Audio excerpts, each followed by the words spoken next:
আসসালামু আলাইকুম। নতুন সরকারকে কতদিনের মধ্যে শপথ পড়াবেন এবং কে শপথ পড়াবেন? এটি নিয়ে কিন্তু অনেক বেশি আলোচনা হচ্ছে এবং আমরা বিভিন্ন নিউজ মিডিয়ায় বিভিন্ন ধরনের তথ্য পাচ্ছি। আমরা যদি বাংলাদেশের সংবিধানের ১৪৮ অনুচ্ছেদ দেখি, তাহলে সেখানে বলা আছে যে সরকারিভাবে গেজেট যেদিন প্রকাশ করা হবে তার পরবর্তী ৩ দিনের মধ্যে ৩ কার্যদিবসের মধ্যে শপথ পড়াতে হবে।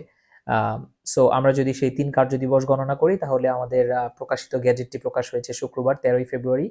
আর ১৪ই ফেব্রুয়ারি যেহেতু শনিবার ছিল, তাহলে ১৫, ১৬, ১৭, ১৭ ফেব্রুয়ারির মধ্যেই আমাদের এই শপথটি পড়াতে হবে সংবিধানের ১৪৮ অনুচ্ছেদ অনুযায়ী।